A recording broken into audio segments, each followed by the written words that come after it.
Boa noite a todas, a todos, a todes.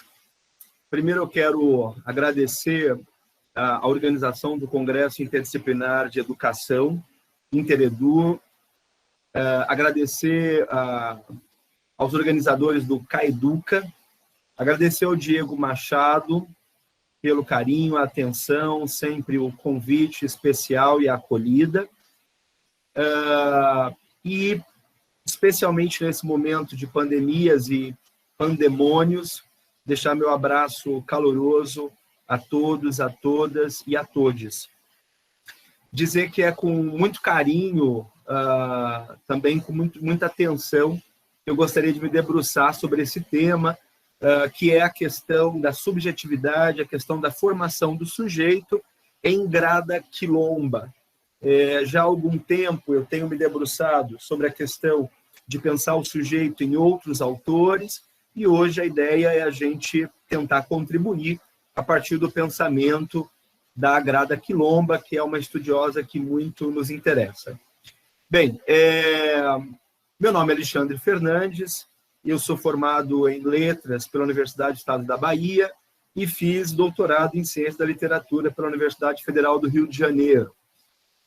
Sou professor do Instituto Federal de Educação da Bahia, professor de língua portuguesa, aqui de Porto Seguro, professor também na Universidade Federal do Sul da Bahia e na Universidade Estadual do Sudoeste da Bahia. Meu lugar de fala, o lugar de onde eu me posiciono, do qual eu me posiciono aqui para pensar com vocês a Grada Quilomba, é exatamente a minha colocação, o meu lugar enquanto sujeito branco. Tenta se ocupar das questões do racismo num posicionamento antirracista. É essa a minha ideia. Muito bem. Como sujeito que tenta se desmantelar o seu próprio racismo, a minha ideia é tentar contribuir, então, para o pensamento das questões étnico-raciais, especialmente da formação da subjetividade. Eu vou me debruçar sobre um livro da Grada Quilomba, que inclusive foi traduzido recentemente no Brasil por Jess Oliveira, autora que está concorrendo agora à premiação, ao Prêmio Jabuti de Tradução, por conta do livro da Grada Quilomba, Memórias da Plantação, e também a partir de uma performance de Grada Quilomba, que é Illusions. Grada Quilomba é de Lisboa, ela é nascida no final da década de 60, palestrante, performance, artista, escritora, teórica, psicóloga. Esse trabalho, que é o Memórias da Plantação, o livro agora em tela, é a tese de doutoramento da Grada Quilomba. Ela se debruça especialmente sobre Frantz Fanon, Bell Hooks, Patricia Hill Collins, Stuart Hall, Malcolm X, dentre outros escritoras, pensadores com os quais ela dialoga. Esse livro dela, evidentemente, está tratando sobre as questões da violência e do racismo cotidiano, mas especialmente para mim, para a utilização que eu quero ter com ele agora, nesse momento, eu vou dizer que esse livro é sobre como é que o sujeito negro pode tornar-se sujeito. E essa questão do sujeito é uma questão que atravessa a filosofia. Seja, por exemplo, a filosofia de Judith Butler, a filosofia de Michel Foucault, os estudos de Frantz Fanon, a mitologia de Bataille, a filosofia de Bataille, por exemplo. O que é que nos torna sujeitos? Por exemplo, para Michel Foucault, a gente ocupa posições de sujeito e nós somos, dentro da sociedade tal qual, sociedade de controle, sociedade disciplinar, nessa sociedade nós somos assujeitados. Para Michel Foucault, por exemplo, se a gente conseguir caminhar para práticas de si, para contracondutas, a gente pode se libertar da sujeição imposta pela sociedade da modernidade, do iluminismo. A Grada Quilomba ela já está mais próxima do pensamento de Frantz Fanon. Frantz Fanon é um estudioso martinicano que ajuda a gente a pensar que o sujeito negro ele é produzido sem ontologia, ou seja, não há um ser negro, exatamente porque o discurso branco produz o negro e o produz rebaixado. Eu falava agora há pouco, por exemplo, na questão do sujeito com a Judith Butler. Judith Butler é uma estudiosa estadunidense que nos ajuda a pensar, por exemplo, nesse sujeito que vai ser um sujeito abjeto, corpos que não pesam, são sujeitos rebaixados, negros, indígenas, sujeitos quilombolas, LGBT, enfim, toda essa comunidade. No que tange a nossa discussão aqui com Grada Quilomba, ela vai advogar nesse livro, e é um livro grande, mas de uma leitura bastante interessante, uma leitura gostosa de se fazer. Ela vai dizer que o sujeito negro, a sujeita negra, torna-se sujeito quando ele pode falar, quando ele fala. E aí fala aí está no sentido metafórico, mas também no sentido de falar, literal, no sentido amplo da palavra falar. A Grada Quilomba, se ocupando dos estudos de Spivak, diz para nós, não é que o sujeito negro não fale, ele fala, mas ele não é escutado. Mais ainda, a forma como a sociedade foi montada, ela foi montada para não escutar o sujeito negro. Então não é um problema auditivo, não é nada disso, né? Trata-se de uma trama, trata-se de uma organização institucional, de pensamento, de formação de subjetividade, de conexões que fazem com que esse sujeito não seja escutado. Esse livro da Grada Quilomba, para além da ideia de tornar-se sujeito, é um livro que fala sobre traumas, que convida as pessoas negras, e nós brancos também, a olharmos para as feridas que nós impusemos historicamente e continuamos colocando sobre os outros, mas convida o sujeito negro a olhar para as suas feridas.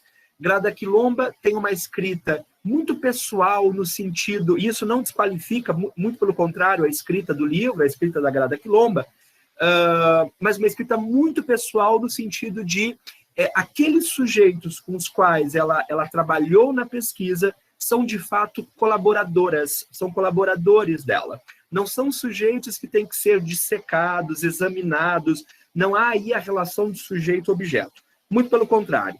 Mas quem ler o livro, eu imagino, terá essa impressão de que é um livro que nos convida a refletir acerca de traumas, de dores, de feridas e buscar superação desses traumas. Como é que se supera esses traumas? Tornando-se sujeitos. Grada Quilomba vai dizer para nós que há uma violência diária sendo reencenada, um trauma colonial que busca emudecer os sujeitos negros, diariamente retomando, né? Não é um recalcado, mas talvez na esteira de Deleuze, eu que estou pensando alto aqui, na esteira de Deleuze há um processo de repetição e diferença em que essa violência diária é reencenada cotidianamente, ela reaparece. Grada Quilomba vai dizer para nós que há uma máscara do silenciamento, né? Por isso ela se apropria da ideia da máscara de Flandres, uma máscara silenciando ainda hoje os corpos, as corpas negros, negras. E essa máscara de silenciamento nada mais é do que resultado de políticas sádicas de conquista e de dominação dos sujeitos brancos. E reparem que eu disse políticas sádicas. Há aí um sadismo, há aí um desejo, um gozo ao violentar-se esse outro sujeito. E eu vou tentar me debruçar um pouco mais sobre isso, mais aqui para frente da minha fala. Sobretudo, Grada Quilomba nos ajuda a pensar que há um regime brutal de silenciamento dos sujeitos negros. Eu disse para vocês que Grada Quilomba, nesse livro, está fazendo o seu trabalho de doutoramento. O que Grada Quilomba vai fazer?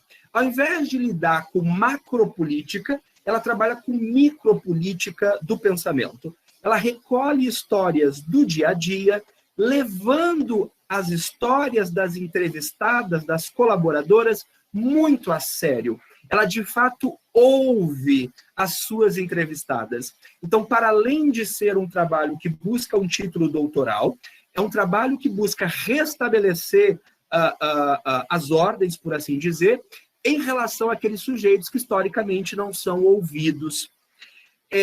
A estratégia da Grada Quilomba é convidar o leitor para abandonar a posição na qual o sujeito negro foi colocado. Essa posição nós vamos chamá-la de outridade. Repare que eu disse outridade, eu não disse alteridade, porque alteridade é se colocar no lugar do outro. Outridade é a produção do sujeito negro a partir do olhar branco, a partir do olhar europeu. E aí, Grada Quilomba convida o leitor a se tornar uma oposição absoluta, uma oposição que rasura o projeto colonial, que rasura a colonialidade. Esse rasurar a colonialidade implica em buscar se tornar um sujeito. Mas como é que a gente se torna um sujeito? Dentre outras coisas, não dá para desprezar que vivemos em sociedade. Sujeito, então, é um conceito relacional, né? A gente se relaciona com o outro.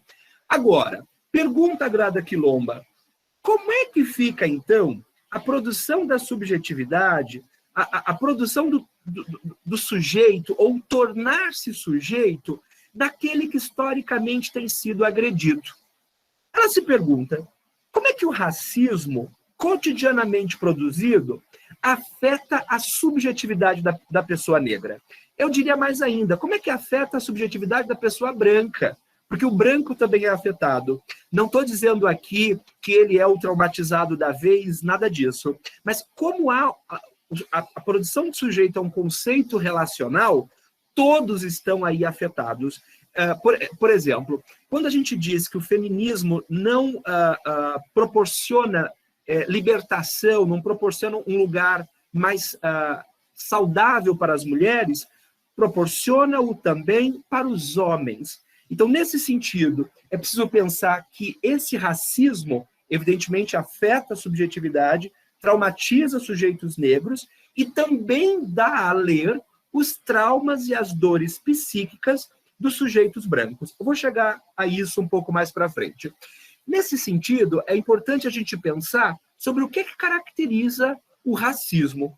Primeiro, a gente pensar que o racismo é formado pela dia de poder e preconceito. Tem relações de poder e tem a produção de estereótipos, o mau olho, como chama o Rombaba, de preconceitos. Mais do que isso, o racismo implica uma desigualdade na partilha a recursos dos mais diversos na nossa sociedade. O racismo também implica em tratamento desigual para os sujeitos. No caso da educação, por exemplo, no caso do mundo do trabalho, da justiça criminal. A gente sabe, se a gente tirar uma fotografia das celas, das cadeias, e tirar uma fotografia dos cursos de direito nas universidades, a gente percebe que há uma diferença ali no tom da pele.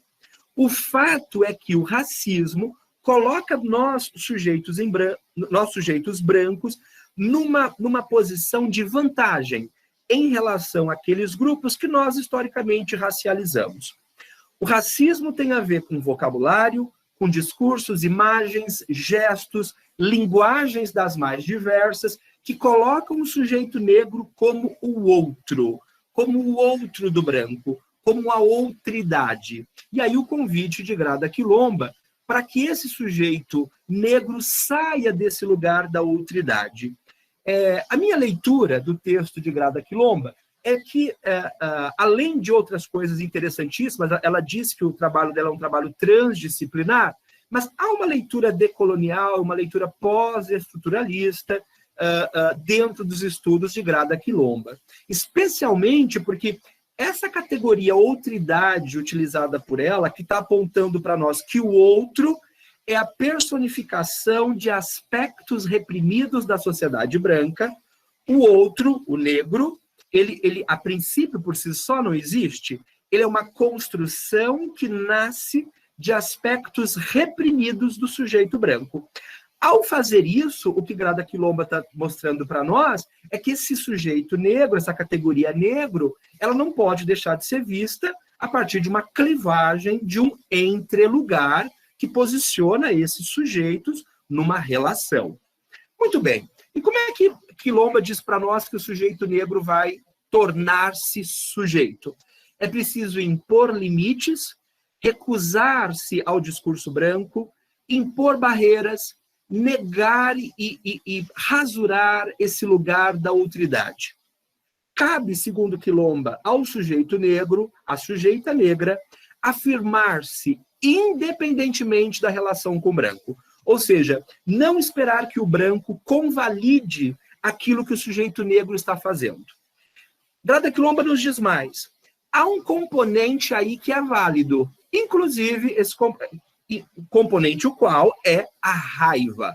A raiva deve ser utilizada e é um recurso, não é para ser abafada. Isso não quer dizer que a gente vai sair brigando necessariamente, cada um sabe o que faz de sua vida. Mas o componente raiva, especialmente porque Quilomba é uma estudiosa da psicologia, da psicanálise, ela entende a importância dessa categoria. O sujeito negro, então, é convidado a olhar para si mesmo, a ocupar-se de si mesmo, não é? E inclusive, a se descolonizar, a sair desse lugar de ambivalência, de autonegação, de frustração, de ansiedade, de dores, de traumas, no qual ele foi colocado.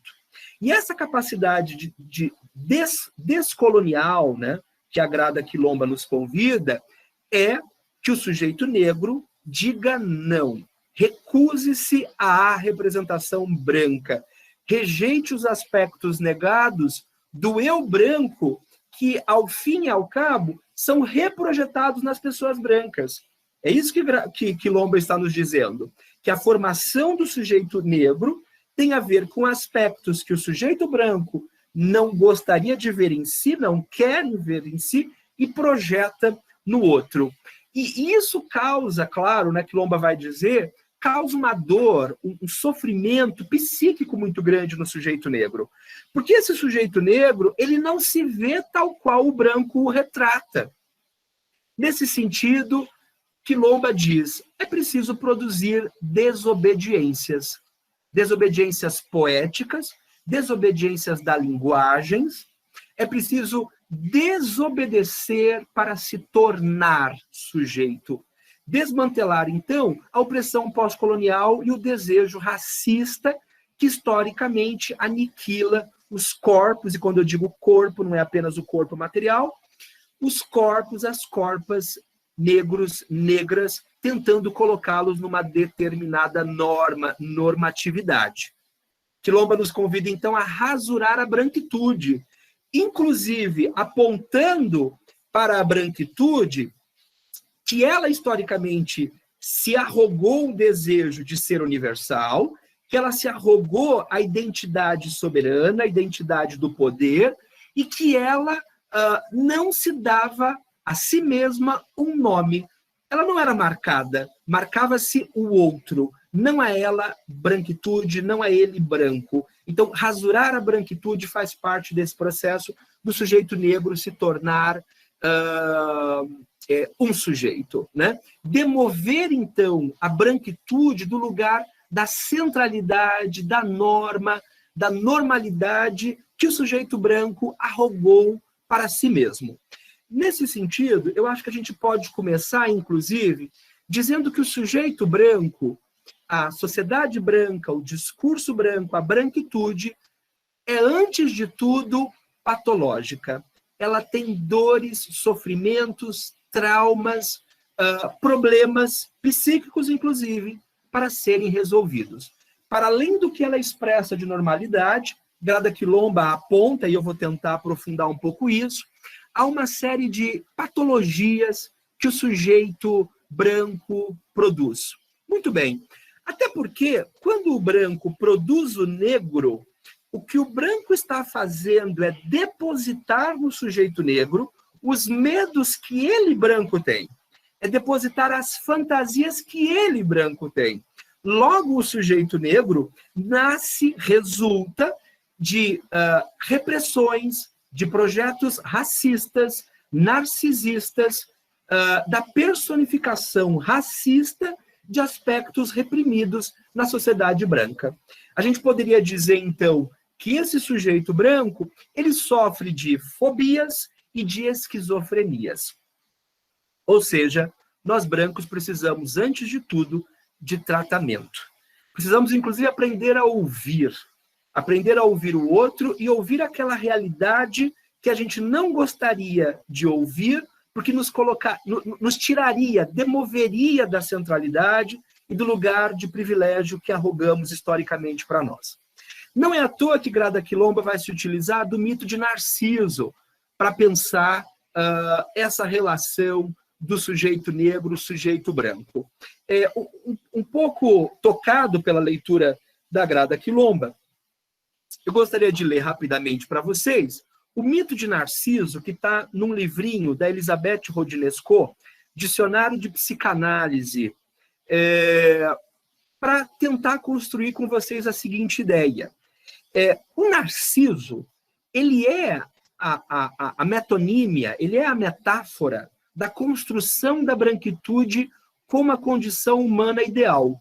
Só que tem um detalhe, esse Narciso belo, que acha feio aquilo que não é espelho, esse Narciso que acaba se afogando nas águas ou matando a si mesmo, se cortando, ele demonstra a paranoia, a esquizofrenia, a fobia, o seu medo, a sua autoflagelação, sadismo, flagelação do outro. Bem, diz o seguinte o mito, filho do deus Céfiso, e se a gente analisar apenas esse mito, ele dá várias categorias e possibilidades de reflexões interessantes que o tempo aqui não vai me permitir, mas eu não gostaria de deixar de trazê-lo para vocês. Filho do deus Céfiso, protetor do rio do mesmo nome e da ninfa Líriop, Narciso era de uma beleza ímpar. Atraiu o desejo de mais de uma ninfa, dentre elas Eco, a quem repeliu. Desesperada, esta adoeceu e implorou a deusa Nêmesis que a vingasse. Durante uma caçada, o rapaz fez uma pausa junto a uma fonte de águas claras. Fascinado por seu reflexo, supôs estar vendo um outro ser e, paralisado, não mais conseguiu desviar os olhos daquele rosto que era o seu. Apaixonado por si mesmo, Narciso mergulhou os braços na água para abraçar aquela imagem que não parava de se esquivar. Torturado por esse desejo impossível, chorou e acabou por perceber que ele mesmo era objeto de seu amor. Quis então separar-se de sua própria pessoa e se feriu até sangrar, antes de se despedir do espelho fatal e expirar. Em sinal de luto, suas irmãs, as Náiades e as Díades, cortaram os cabelos. Quando quiseram instalar o corpo de Narciso numa pira, constataram que havia se transformado numa flor. É interessante que Narciso vai reduzir Eco ao silêncio e ao exílio, mas também vai reduzi-la à repetição. Eco é aquela, e daí a ideia de eco, é aquela que vai repetindo as coisas. Eco é aquela metáfora que reencena o passado, que traz à tona, que reencena a cena colonial que insiste cotidianamente em se repetir. Grada Quilomba diz para nós que a branquitude não sofre apenas de narcisismo, mas ela sofre também de um complexo de Édipo. E aí é importante dizer que tanto no narcisismo quanto no complexo de Édipo, as duas figuras voltam para a infância, não sabem com quem estão lidando, tem problemas, tem uma série de questões para serem resolvidas. Por exemplo, o complexo de Édipo é o desejo sexual ou amoroso da criança pelo genitor do sexo oposto. Há aí também uma hostilidade para o congenitor do mesmo sexo e o desenvolvimento de uma pulsão assassina, de caráter, por assim dizer, universal, um desejo parricida. Tanto o Narciso quanto o complexo de Édipo engendram a forma como o racismo foi sendo construído e como ele reverbera ainda hoje. E é importante também dizer que o racismo não é falta de informação, como às vezes a gente ouve. As pessoas, então, elas são desinformadas, por isso elas são racistas. Não, é exatamente o contrário. Há um excesso de informação sobre o outro. Excesso aí não no sentido do que excede, mas no sentido de adição. Adição deliberada de fantasias narcísicas e de complexo de Édipo projetado sobre os sujeitos a sujeitas negras, negros. E como é que esse racismo funciona, segundo a Grada Quilomba? Através do discurso, através da linguagem. É por isso que, ao tornar-se sujeito, e nós brancos que queiramos colaborar na luta antirracista, que queiramos nos desfazer do racismo colocado sobre nós, no sentido de exercermos o racismo, se nós, sujeitos brancos, quisermos fazer isso, se sujeitos negros quiserem caminhar para a sua produção enquanto sujeito, a gente vai precisar, inclusive, alterar o discurso, alterar a linguagem. Grada Quilomba não necessariamente recupera Michel Foucault, mas a gente sabe que desde palavras e as coisas, as palavras não estão no lugar e as coisas no outro. Palavras e as coisas implica dizer que palavras produzem o discurso, palavras são discurso, e palavras também produzem e são coisas. Nesse sentido, a gente vai precisar repensar o discurso. A escolha lexical, a linguagem, a produção de discurso sobre os sujeitos implica em como é que a gente lida com o racismo. Muito bem. Eu disse para vocês que Grada Quilomba vai se ocupar de mulheres negras na sua pesquisa, fazendo o que a gente está chamando de micropolítica. Ouvindo as feridas, os traumas e as dores dessas mulheres. O que Grada Quilomba está fazendo é o que a gente poderia chamar de uma contra-tecnologia do silenciamento. Então, se historicamente esses sujeitos foram silenciados, o que se vai fazer agora é ouvi-los o mais profundamente, verdadeiramente possível. E ouvi-los na chave de tentar romper com estruturas patriarcais e coloniais. Nesse sentido, ora, se o racismo funciona através do discurso, se eu estou ouvindo as mulheres negras numa contra-tecnologia do silenciamento, Grada Quilomba está sugerindo para nós, na esteira de Michel Foucault, que há uma luta constante para assenhorear-se do discurso. E o sujeito negro não pode ficar a reboque desse assenhoramento, dessa disputa.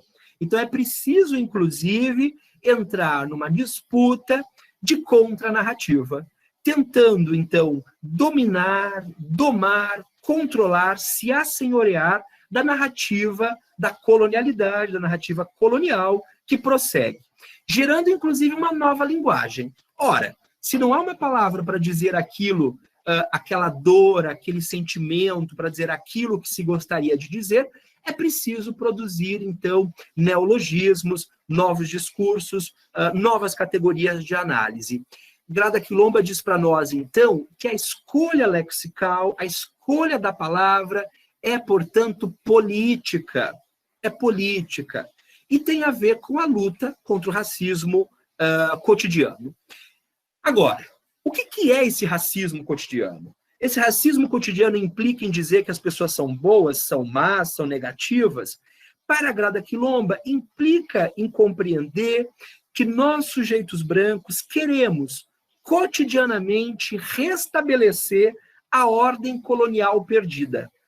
Daí a efetivação, a recuperação, a retomada desse racismo cotidiano. Quilomba, então, nos diz que as palavras, para além de terem poderes, na sua semântica, né? na condição de dimensão de poder, as palavras implicam em organização do mundo, em manutenção ou supressão de posições hierárquicas. As palavras, então, preservam a supremacia branca. Por isso que nós, especialmente quem está em mestrado, doutorado, enfim, quem necessariamente não precisa estar na universidade para isso, mas nós que queremos ter uma agência combativa, precisamos nos perguntar se a linguagem que a gente usa de modo amplo, se ela colabora ou não para manter posições hierárquicas e preservar a supremacia branca. Muito bem. Há, então, uma dimensão política da língua. Essa língua, então, que cria, fixa, perpetua relações de poder e de violência. Grada Quilomba diz, para tornar-se sujeito, é preciso, então, se afastar dessa terminologia racista.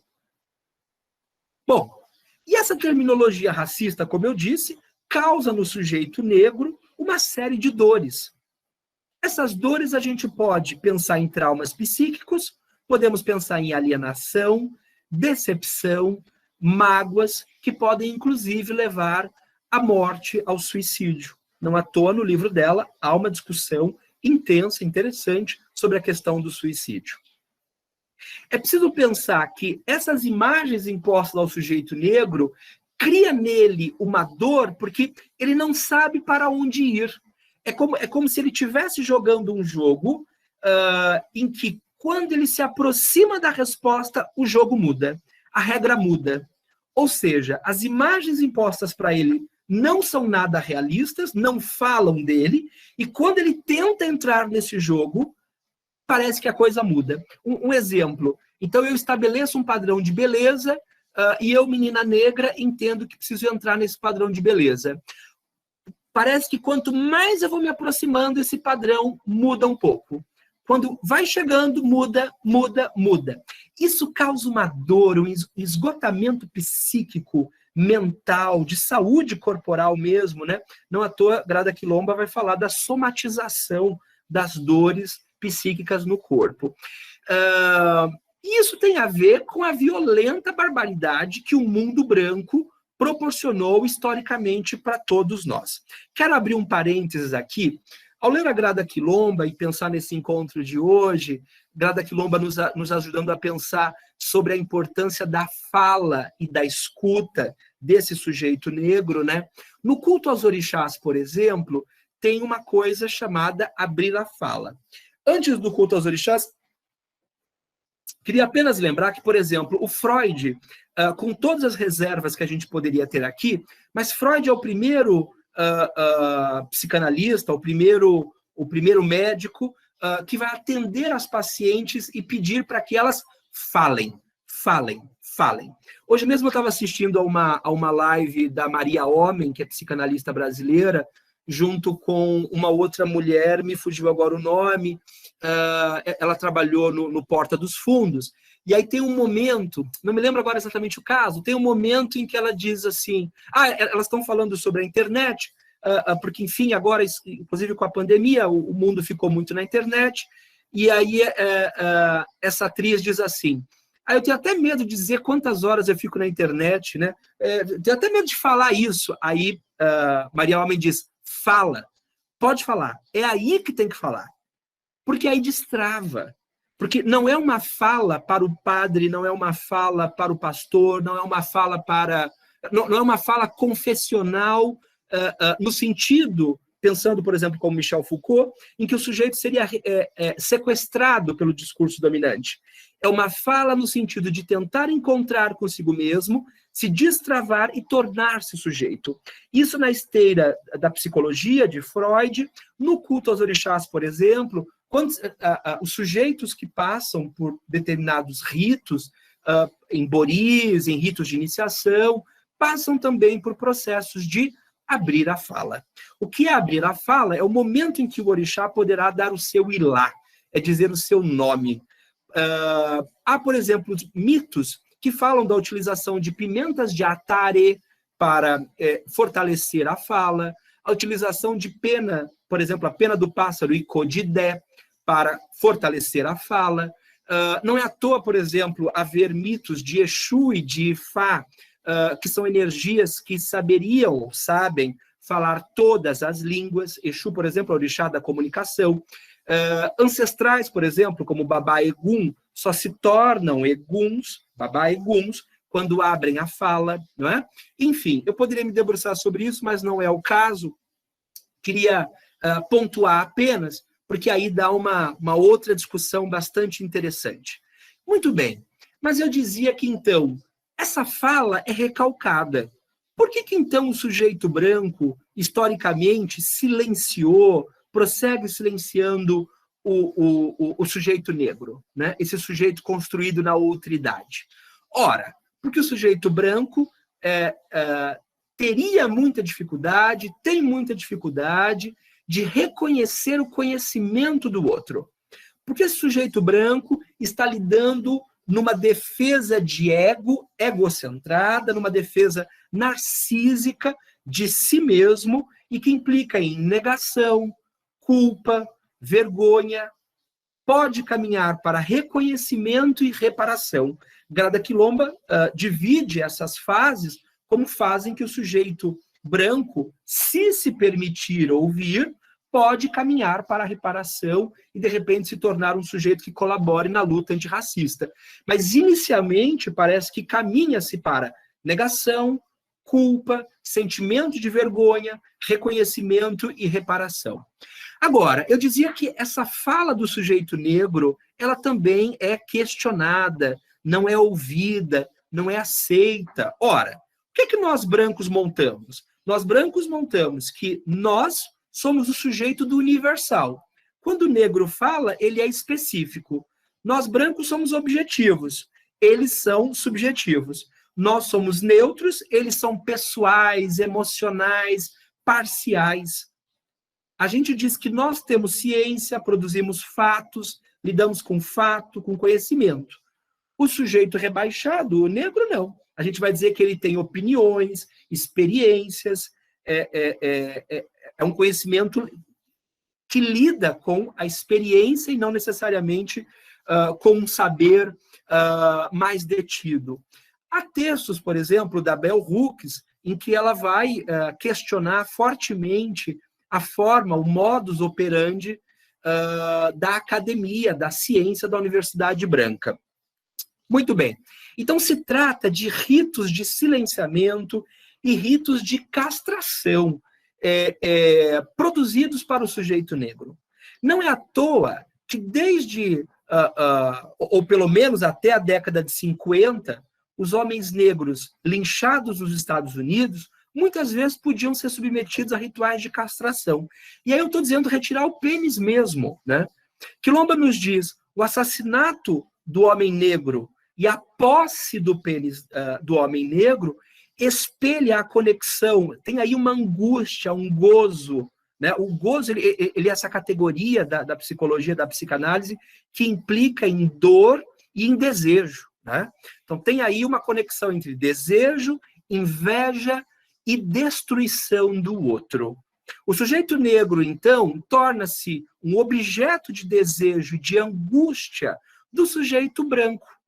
Nesse sentido, às vezes as pessoas dizem, equivocadamente, que o sujeito negro está sempre na defensiva.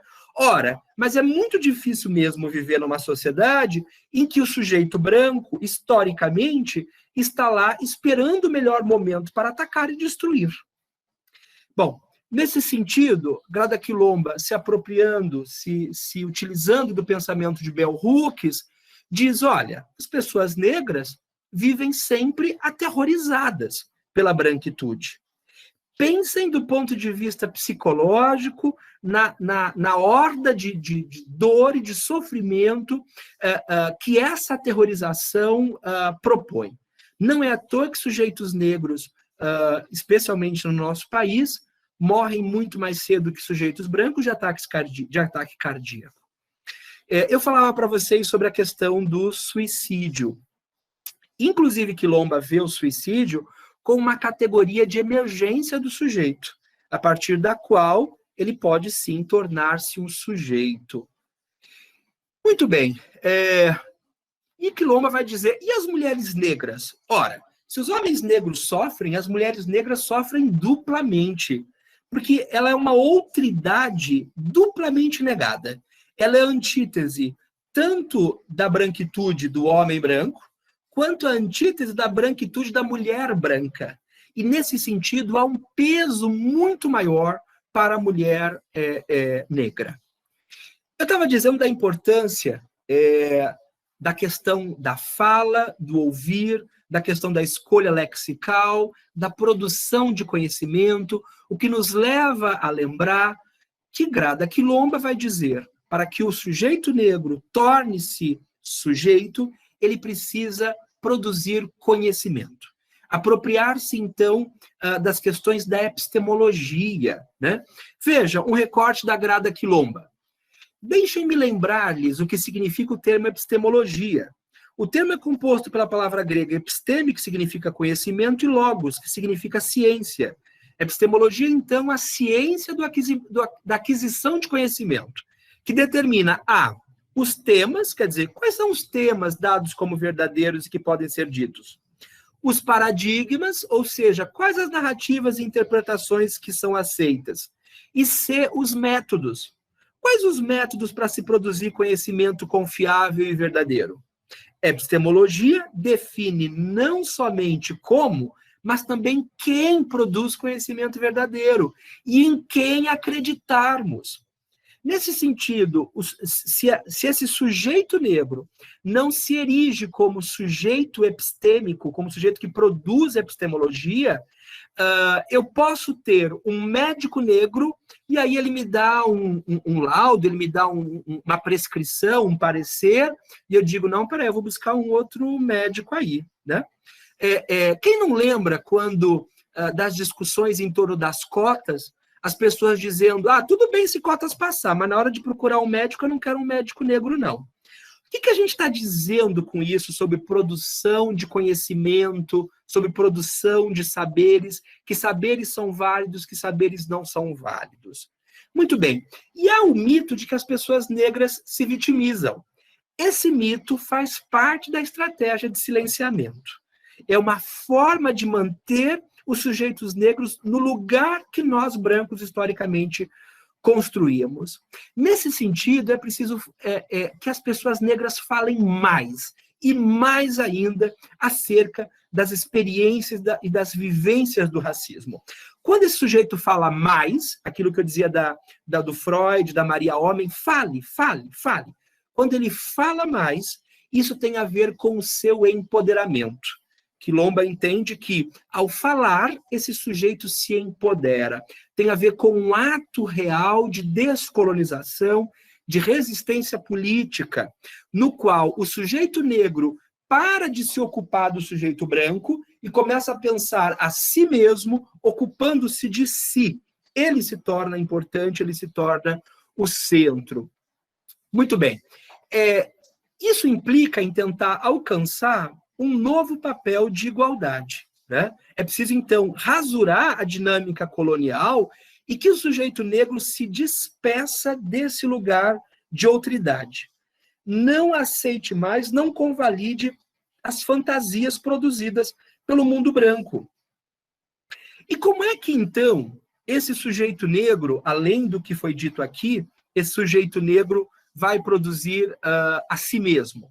Grada Quilomba diz que o ego do sujeito negro também precisa aprender a se defender. E ele faz isso. Bom, ela diz de alguns passos. O sujeito negro pode inicialmente negar a si mesmo. Então, não se aceitar enquanto sujeito negro.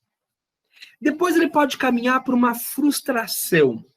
Ou seja, negou-se, percebe que, ao entrar no jogo do branco, não é atendido, se frustra, tem uma agonia, uma dor, um sofrimento, tem um sentimento de ambivalência pelo sujeito branco, uma relação de amor e ódio pelo sujeito branco, passa a se identificar com outros sujeitos negros, com aquilo que a gente poderia chamar de cultura negra, que é absolutamente vasto, como sabemos, e caminha, segundo Grada Quilomba, para a descolonização de si.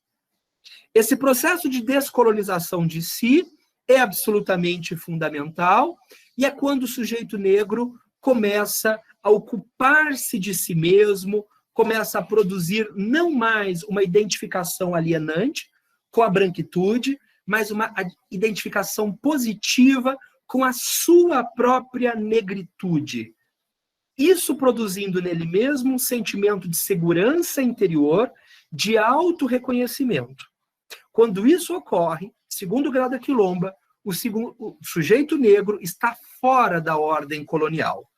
Esse estado de descolonização precisa romper com a outridade, buscando o eu. O eu quem descreve, o eu sujeito negro que narro, o eu sujeito negro que sou autor, que sou autora, que tenho autoridade de produzir a sua própria realidade e, nesse sentido, tornar-se sujeito. Eu termino com um trecho da música do Bob Marley, que me parece fundamental nesse momento. O título é Redemption Song, Bob Marley, Canção da Redenção.